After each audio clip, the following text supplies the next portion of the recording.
बर्फीपुर में सब कुछ अच्छा चल रहा था। दिन सुहाने थे, बच्चे खेल रहे थे, लोग बर्फी खाते और खुश रहते थे। तभी गांव में एक लड़की चिल्लाती हुई आई।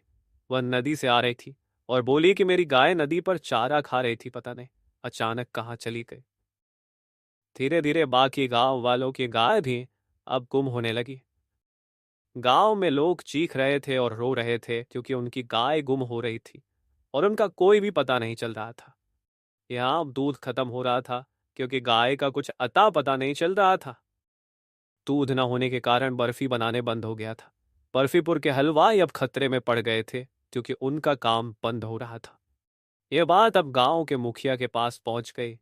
उसको बताया गया कि लोगों की गाय नदी के किनारे से गायब हो रही है। यह बात अब बर्फीपुर के महाराज कृष्णदेव चोला के पास गई। उन्होंने उनकी बात ध्यान से सुनी। महाराज ने उन्हें आश्वासन दिया और वह लोग अपना सारा भोज महाराज पर लाद कर चले आए क्योंकि महाराज उदार थे और हमेशा अपनी प्रजा की समस्या का समाधान करते थे। महाराज ने अगस्त्य और अर्जुन को बुलाया और उनसे गायों के गायब होने की बात की। उन्होंने उन्हें यह जिम्मेदारी सौंपी कि वह सारी गायों को वापस लाएं।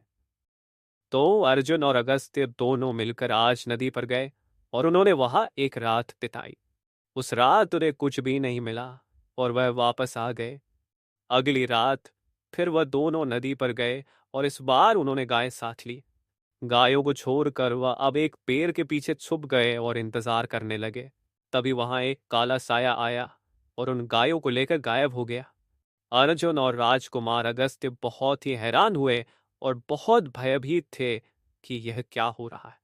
उन्हें अब कुछ समझ नहीं आ रहा था कि यह क्या हो रहा है। तो उन्होंने अपने जिन को बुलाया जो उनका दोस्त था, जो माता रानी ने दिया था। जीनी ने उन्हें बताया कि आप उस जानवर को गायों को ढूंढने भेजो जिसको दूध सबसे ज्यादा पसंद है और उसका पीछा करो। अगली रात वह एक बिल्ली को ले और उसका पीछा करने लगे क्योंकि गांव में दूध बचा नहीं था और बिल्ली वहां जाएगी जहां दूध होगा।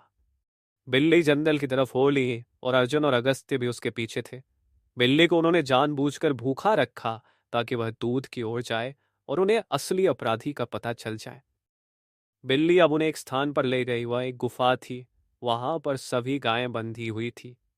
अर्जुन और अगस्त्य अब उनका इंतजार करने लगे जिन्होंने इन गायों को बांध कर रखा था। तभी वहां मशहूर डाकू घड़ियाल सिंह आ गया। अब अर्जुन और अगस्त्य को पता चल गया था कि डाकू घड़ियाल सिंह ने ही उनकी गायों को चुराया है। डाकू घड़ियाल सिंह उनकी गायों का दूध निकालकर बर्फीपुर वालों को ही बेचकर माला माल हो रहा था। अब अर्जुन और अगस्त्य दोनों रात तक वहीं रुके और जब शाम हुई तो उन्होंने गायों को भगा दिया। अब वह डाकू घड़ियाल सिंह का इंतजार करने लगे। रात में जब डाकू घड़ियाल सिंह आया तो वह गायों को न देखकर बहुत हैरान हुआ और अपने चेलों पर गुस्सा करने लगा। तभी वहां पर अर्जुन और अगस्त्य आए और उनके और घड़ियाल सिंह के बीच बहुत घमासान युद्ध हुआ। तभी वहां राजा के सिपाही आए और उन्होंने डाकू घड़ियाल सिंह और उसके साथियों को पकड़ लिया। बर्फीपुर की गायें अब वापस लौट आई और अब बर्फीपुर में दूध की कोई भी कमी ना रही। अब बर्फीपुर की बर्फियां वापस लौट आई और सभी बर्फी खाते और खुश रहते। और ऐसे वीर अर्जुन और अगस्त्य ने एक और पहेली सुलझाई।